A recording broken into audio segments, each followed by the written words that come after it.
Ricardo, bem-vindo mais uma vez aqui no Mesa para Dois. Obrigado, Babi. Boa tarde aos ouvintes. Esse assunto muito me interessa, eu tenho certeza que interessa também todos os nossos ouvintes, né? Que é exatamente o que observar em um imóvel antes de comprar ou de alugar ou tudo, assim. Você falou comprar, mas pra gente serve para aluguel também. Serve sim. É muito comum, vamos começar por comprar, que é o mais complexo, e a gente pode adaptar para o aluguel. Fechou. É muito comum as pessoas que estão procurando uma casa, um apartamento, elas vão na imobiliária, olham nos sites e verificam quais são mais interessantes, marcam com o corretor, visitam o imóvel e vão fazer aquela vistoria, a famosa olhada, né? E o corretor, óbvio que tem o objetivo de vender, não que ele vá mentir, mas ele não vai falar mal do produto que ele está vendendo, porque nenhum vendedor faz isso, evidentemente. Então, a despeito da experiência, da boa intenção, né, e da especialidade que o corretor tem, muitas vezes surgem dúvidas que o próprio corretor não tem nem condições de orientar. Por exemplo, será que dá para demolir essa parede? E as instalações, como é que são? Qual a implicação da instalação ser assim? O banheiro é assim, não é daquele jeito? Será que eu posso mudar o vaso de lugar? Então, eu sempre respondo essas dúvidas de clientes que pretendem reformar e às vezes me procuram antes de comprar.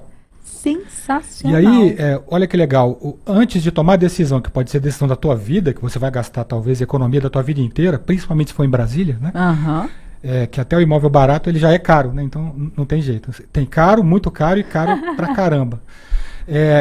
Ele pode ouvir a opinião de um especialista, né, de um arquiteto urbanista, por exemplo, para verificar as implicações do que ele pretende fazer no imóvel, se é possível fazer ou não, e aquilo ajudá-lo a decidir da melhor maneira. Então ele pode, coisas mais básicas de ter uma opinião relacionada à própria organização do espaço. Digamos que alguém vai procurar um apartamento de 3 quartos, mas é um casal sem filhos e ele tem a intenção de adaptar um dos quartos, ou já queria abrir para criar uma área social mais confortável, mais espaçosa. Ele já procura com essa intenção, até porque ele quer um apartamento um pouco maior. Muitas vezes ele nem sabe se dá para abrir aquela parede. Eu atendi uma amiga uma vez que me pediu uma opinião, ela ia comprar um apartamento no Cruzeiro. E aí o Cruzeiro tem apartamentos menores, né, 60, 70 metros quadrados, de 3 quartos. Era um casal sem filhos e eles queriam abrir para fazer, né, uma sala de TV e queriam a minha opinião. Como eu sou amigo dela, a gente foi, visitei e eu disse, olha, você não pode demolir essa parede. Por quê? Porque é alvenaria estrutural. Esse prédio aqui ele não tem pilar nem viga, né? A parede é a estrutura. Não que você não possa demolir, mas é necessário um reforço, tem que ter um engenheiro que faz o cálculo, registrar o projeto, etc. Não pode ser qualquer pedreiro que faça essa obra. E aí eu até orientei com relação ao investimento que ele faria para fazer o que ele queria fazer. Que legal, já coloca nos custos, né? Exato, porque ele vai comprar um apartamento ali de, sei lá, X mil reais, ele precisa considerar o que ele precisa ou deseja fazer para tornar o apartamento ideal para ele. E às vezes, antes de tomar a decisão, ele pode ter essa informação para decidir melhor. Isso é muito comum, inclusive, nas 400 aqui do Plano Piloto. Eu já morei em vários apartamentos das 400, que são feitos com alvenaria estrutural ou painéis de concreto. E aí, para você, se você já tentou, ouvinte, pegar um quadro e não conseguiu, provavelmente você mora num apartamento que a parede é estrutural. Então, não vá abrindo coisa aí do nada, porque pode gerar danos, inclusive, no prédio todo, não só no seu apartamento. Só para dar um exemplo. E vem cá, de olho você sabe disso? Quem assim, arquitetos, você consegue identificar? Não, de olho não. Claro que eu fiz o dever de casa antes, né? Que é para impressionar. Eu pesquisei, verifiquei quem era o autor do projeto. Gente, olha a importância de contratar um profissional.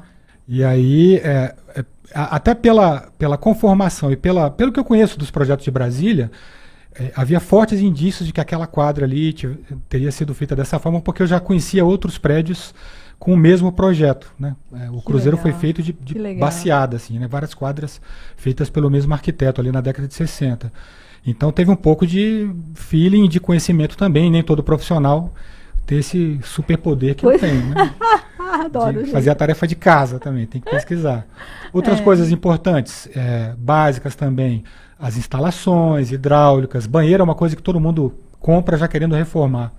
Você tem reformas muito simples, como as de revestimento, até reformas um pouco mais complexas que implicam mudar peça sanitária de lugar. Aí já é um problema enorme porque envolve uma entidade muito complicada chamada vizinho de baixo, Nossa que Senhora. precisa ser seu amigo. Nossa. Então, sabendo que se você precisa ou deseja tirar um vaso sanitário de um lugar e colocar em outro, você vai ter que reformar o teto do banheiro do teu vizinho. Não tem escolha, porque você é uma laje que está furada naquele ponto e não faz sentido você fazer um degrau para chegar no banheiro, né? E elevar o piso. Você nem poderia fazer isso. Então, é uma obra significativa e muitas vezes exige um acordo muito generoso com o teu vizinho de baixo. Eu fiz isso num prédio da Asa Sul. Nós tivemos que... eu discuti com a cliente, ela falou, não, é isso que eu quero fazer, não tem jeito, tem que fazer. Procuramos o vizinho de baixo, explicamos. Nessa situação, tinha outro banheiro no apartamento, porque ele ia ficar uma semana sem usar o banheiro dele. Porque a gente ia ter que furar o teto do banheiro dele, furar a laje, refazer o forro, refazer a iluminação. Isso tinha que entrar no orçamento também. Já começa você, ouvinte, a fazer amizade. Eu não tenho Com o problema, vizinho de eu moro baixo. no primeiro andar.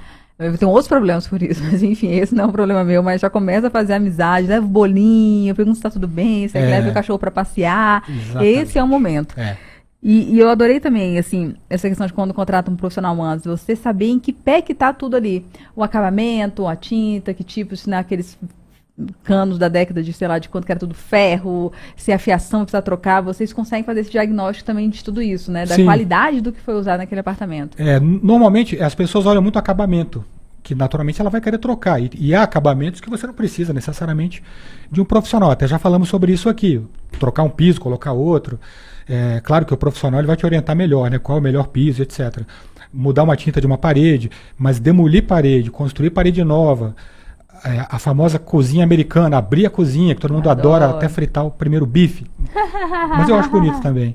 É importante que tenha um profissional. Então, isso, como vai impactar na compra, ou pelo menos na adaptação do imóvel que você quer comprar, é legal você ter pelo menos uma noção, né, do que precisa e pode ser feito antes. A gente até tem um nome bonito para isso, que é uma inspeção no imóvel, inspeção técnica, né, feita, nesse caso, pelo arquiteto, porque nós temos as condições de dar opiniões não só construtivas, mas até uma verdadeira consultoria. Se vale a pena eliminar um quarto para ter uma área social maior, como é que fica essa cozinha toda aberta e etc.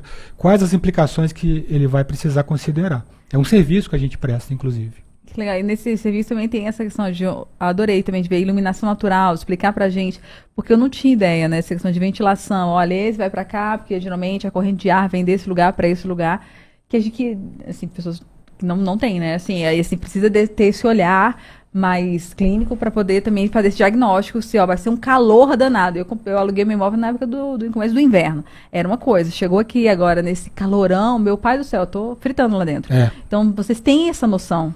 Sim, até porque o senso comum já existe de que a janela para o nascente, sol da manhã, a janela para o poente, sol da tarde.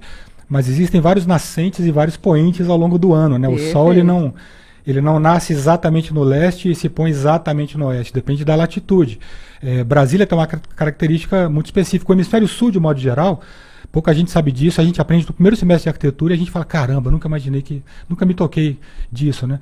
O sol ele só faz o caminho perfeito ali, leste-oeste, passando por cima, 2 dias por ano. Né? No solstício de verão e no solstício de inverno. Né? Final de dezembro, final de junho. Durante toda a parte do ano, exceto no verão, o sol ele se movimenta sempre mais ao norte. Então, se você tem uma fachada virada para o norte, você vai ter sol o dia inteiro. De manhã, de tarde e à noite, durante 9 meses no ano. Olha que delícia. No verão é o contrário, o sol fica mais ao sul. Então, durante 3 meses no ano, o sol se movimenta de leste a oeste mais ao sul. Parece bobagem, mas a gente faz esse estudozinho rápido ali no ambiente. Dá até para colocar uma simulação no computador mostrando o desenho da sombra no ambiente ao longo de todo o ano. Uma animação bem legal de fazer. Os clientes adoram quando a gente faz isso. Eu tô adorando só de imaginar aqui. E exatamente, tem uma outra coisa, né, que você pode conversar, que não tá aqui, eu acho muito legal, o Ricardo me mandou aqui algumas dicas já antes, de altura do teto, acessibilidade. Qual a importância de saber a altura do teto? Que eu fiquei na dúvida. Falei, gente, qual a importância, assim, saber a altura do teto? Uma dica básica. Existem apartamentos, principalmente os mais recentes, os mais novos, eles têm o pé direito. O pé direito é a distância do chão até o teto. O pé direito ele já é menor. Existem construções hoje que sequer usam vigas, né, que é aquela peça estrutural horizontal, né? O pilar é que fica em pé, a viga é que fica deitada. Eles usam ou a viga toda na horizontal, parecendo uma laje, ou só a laje, que é estrutural, e a viga está só na parede para você ganhar preciosos centímetros ali, porque tem um pé direito mínimo que a norma exige, que é 2,50.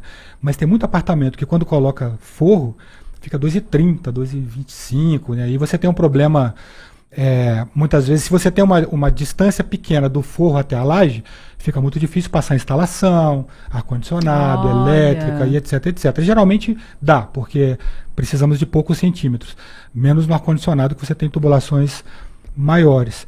Outro problema do pé direito muito baixo é que, se você for pensar em ventilação, sempre que a gente fala de ventilação, e agora nesse tempo de calorzão, é bom falar disso, né?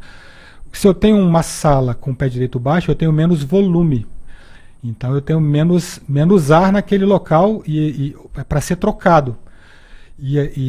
Quanto maior o pé direito, ou quanto mais amplo é o espaço, mais troca de ar eu vou ter, teoricamente. Se tiver fonte de entrada de ar e de saída, ele vai ser mais ventilado. Então, via de regra, não é todo caso, mas de modo geral, espaços com pés direitos menores têm um volume menor de ar. Então ele tende, no calor, a ser mais quente, e no frio ser mais frio, se não tiver a troca necessária. Tem tanta coisa, acho que vai dar uns 20 programas aqui, porque a gente... E, às vezes as pessoas não se tocam, exatamente a autorização.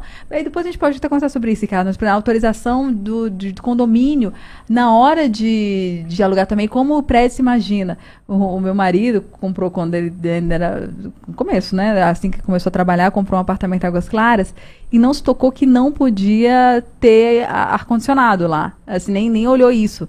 E é um prédio com aquela vidraça preta, virada para o norte. E é espelhado, não tem a parede de fora, é só um espelho preto. É uma estufa aquilo ali. Aquilo ali é insalubre, assim, ar-condicionado. A sorte é que ele morava em um único andar, deu sorte, o único andar que podia ar-condicionado, porque tinha uma base, assim, um pouco diferente, o pessoal deixou. Mas, assim, essas são coisas que... Olha o incômodo para os outros, vários moradores compraram aquilo sem ter essa noção do que pode, o que não pode, e que afeta muito a qualidade de vida de se transformar um lar numa casa, né? Muito. Quando você vai para um apartamento, especificamente, tudo que você fizer, provavelmente vai impactar um dos seus 3 vizinhos, né? 4, né? De cima, de baixo, da direita ou da esquerda, ou o próprio condomínio como um todo. Às vezes tem regras de fachada, que você não pode sequer trocar teu vidro, ou a esquadria, tem que seguir o padrão. Há lugares que tem varanda, que é fantástico, e muitas vezes o cliente quer fechar com vidro. Normalmente a minha primeira iniciativa é fazer com que ele desista de fazer isso. Porque a varanda ela existe para ventilar melhor o espaço, né? É um filtro entre a janela e o meio externo. A varanda nasceu para ser aberta e não fechada. Mas quando o cliente quer, ele precisa verificar se o condomínio permite esse fechamento, em que base, etc. Então acaba sendo uma grande economia procurar um profissional para fazer essa inspeção técnica antes de comprar ou até de alugar. Isso, inclusive, na base, né? Assim, sim. Analisar contrato, analisar projeto, ver se faz sentido, ver se não faz. Enfim, tem muito assunto legal. A gente vai continuar nesse assunto. A gente pode, na próxima, prolongar, trazer mais algumas coisas referentes a áreas molhadas, cozinha, etc. Também acho. Trazer mais umas dicas. Rende pra caramba. Ricardo, obrigada mais uma vez. Imagina, prazerzão. Até a próxima.